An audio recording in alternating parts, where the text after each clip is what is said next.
Welcome to crime confessions. గతంలో గ్రామాల్లో పెట్టుబడిదారుల యొక్క పెత్తనాలకో లేదా అక్కడ జరుగుతున్న అరాచకాలు చూసి తట్టుకోలేక బడుగు బలహీన వర్గాల ప్రజల కోసం వాళ్ళ అభివృద్ధి కోసం చాలామంది యువకులు అడుగుబాటు పట్టారు. అడవిలోకి వెళ్ళిన తర్వాత వాళ్ళు నిరంతరం తమ ప్రాణాలని పన్నంగా పెట్టి తమ కుటుంబాలని తల్లిదండ్రులని వాళ్ళకి త్యాగం చేస్తూ పేద ప్రజల కోసం చాలా కష్టపడ్డారు. ఆ విధంగా కష్టపడిన తర్వాత కొన్ని సంవత్సరాలకి వివిధ కారణాల చేత అంటే కొంతమంది వ్యక్తిగత కారణాలు అవ్వచ్చు, మరి కొంతమందికి పార్టీల విభేదాలు అవ్వచ్చు, మరి కొంతమందికి ఇంకొక కారణంతో జనజీవన స్రవంతులు కలిశారు. ఆ విధంగా కలిసిన వారిని పరిచయం చేసే ఈ కార్యక్రమంలో ఈ వారం మన గెస్ట్ రజదక్క. అచ్చంపేటలో ఒకప్పుడు పోలీసులకి ముప్పు తెప్పలు పెట్టిన రజదక్క, వైఫ్ ఆఫ్ రమాకాంత్ అన్న. రజదక్క అంటే అప్పట్లో అచ్చంపేట నల్లమల్ల ఆ ఫారెస్ట్లో ఒక భయం ఉండేది.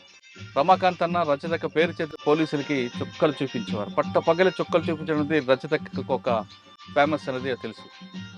రజదక్క అచ్చంపేటలో ఉన్నప్పుడు ఎటువంటి కార్యక్రమం చేశారు, అసలు అడవి బాట ఎందుకు పట్టాల్సి వచ్చింది, పట్టిన తర్వాత వాళ్ళు పార్టీలకు వెళ్ళినప్పుడు పేద ప్రజల కోసం వాళ్ళు ఏ విధంగా కష్టపడ్డారు, అక్కడ ఉన్న చెంచుల కోసం వాళ్ళు నిరంతరం ఏ విధంగా వాళ్ళ పరిజ్ఞానం కానీ రాజకీయ పరిజ్ఞానం తీసుకురావడంలో వాళ్ళు ఏ విధంగా కృషి చేశారు అనే అంశాలతో పాటు ప్రస్తుతం ఆవిడ జీవితం ఎలా కొనసాగుతున్న విషయాన్ని ఆ అక్కగానే తెలుసుకున్నాం. అక్క నమస్తే.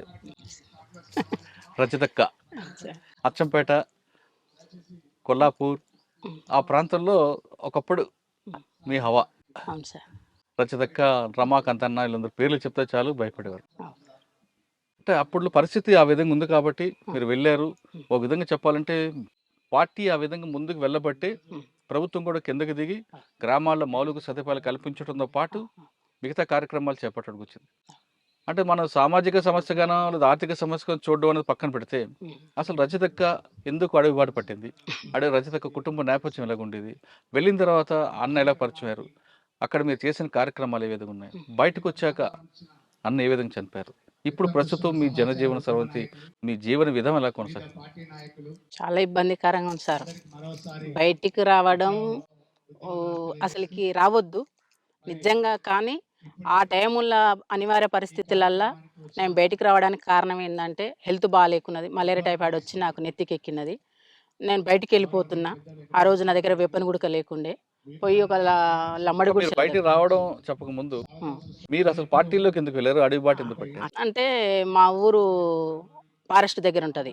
అచ్చంపేట మాది, పక్కల అది బల్మూరు మండలం, కొండనాల గ్రామం. మా ఊర్లో మొత్తం దొరలది పెత్తనం చాలా ఉంటుంది. కానీ ఏ రోజు అట్లాంటి దొరలు మా కుటుంబం మీద ఎక్కడ కూడా చూపలేదు. కానీ బాగా మాది ఫారెస్ట్ పక్కల మా పొలము అంటే ఇది ల్యాండ్. అక్కడ మా చెలక అంగం సేమ్ ఇట్లనే ఉండేది. అప్పట్లో మా తాత 70 ఎకరాలు సంపాదించిండు మంచిగా. ఇట్లాంటి పొలం వల్ల మేము మొత్తం అక్కడనే ఉండేవాళ్ళం మేము. ఆ క్రమం వల్ల అన్నలు వచ్చేవాళ్ళు. నాకు 90 ఏళ్ళ పరిచయం పార్టీ. నేను 5th క్లాస్ వరకు చదువుకున్నా. ఓకే. ఇంకా 90 ఏళ్ళ పరిచయం. అప్పుడు నేను చిన్నగా ఉన్న ఇట్లా గొర్రెలు బర్రెలు అనుకుంటా అట్లా ఇట్లా ఉంటుండేవాళ్ళం. ఇక తాత అట్లా ఉంటుండే. ఇక వస్తుంటూ పోతుంటూ ఉంటుండ్రి. అప్పుడు మాకేం తెలియదు, అలా ఆట పాట వరకే. ఆ తర్వాత ఇక కొన్ని అనివార్య పరిస్థితులల్లా నాకెందుకు అందులో పోవాలి, ఎందుకు అనేది ఒక ఆలోచన వచ్చింది. వస్తే ఫస్ట్ సాంబశివుడు స్పెషల్ కమాండర్ వచ్చారు అది నల్గొండ నుంచి ఈ జిల్లాకు. అప్పుడు నేను వస్తాను అంటే, నువ్వు చిన్నగా ఉన్నావు, నీకు ఇంకా టైం ఉంది అని చెప్పేసి వదిలిపెట్టేసి పోయాడు. మళ్ళీ 3 ఇయర్స్ తర్వాత నేను అనుకోకుండానే ధనంకాడికి డైరెక్ట్ వెళ్ళిపోయినా. అంటే ఇంట్లో వాళ్ళకి చెప్పలేదా? ఎవరికి చెప్పలేదు సార్. అప్పటికే మా అన్న ఆర్ఎస్సీలో పనిచేస్తుండు. మా పెద్దన్న అప్పటికి కానిస్టేబుల్, కన్వానాలు వ్యవసాయం చేస్తారు. నాన్నకు 12 మంది మేము, అందులో నేనే చిన్నమని. ఇది పరిస్థితి. అప్పుడు ఇంకా వెళ్ళిపోయారు. మీకు సాంబశివుడు చిలక దగ్గరే, మా చిలక దగ్గరే. అప్పుడు స్పెషల్ కమాండర్కి వచ్చారు ఇక్కడ.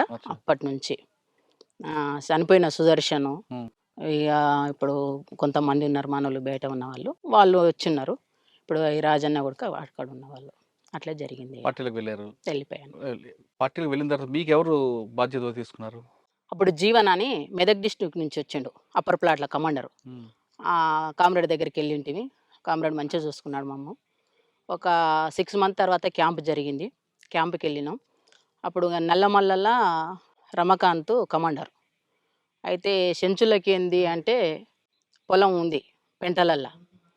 దాని తర్వాత ఏమైందంటే ఇది సబ్సిడీలో ట్రాక్టర్లు వచ్చినాయి సార్. వ్యవసాయం మీద కొద్దిగా అవగాహన ఉంది నాకు. ఇక్కడే ఉంచిపోదాం అని చెప్పేసి మాధవ్ డిసైడ్ అయ్యిండు. రాష్ట్ర కమిటీ సభ్యుడు మాధవ్ ఉండు కదా, అన్న డిసైడ్ ఇక్కడే ఉండని వ్యవసాయం ఎట్లా చేయాలని. అప్పట్లో నాకు గడెం కొట్టడం మొత్తం టోటల్గా పని వస్తుంది సార్. ఆ టైంలో ఇంకా నన్ను అక్కడ పెట్టేసి వ్యవసాయం చెంచోళ్ళకు ప్రత్యేకంగా మక్కలు, ఆంద్యాలు ఏపిచ్చి పండించినాం అక్కడ. చెంచుల్లో వాళ్ళకి పంట నేర్పడం నేర్పియడం. మామూలుగా వాళ్ళకి పండించడం వచ్చు, ఉమ్. కానీ కొంచెం ఆధునిక పద్ధతిలో ఇంకా చేయడం.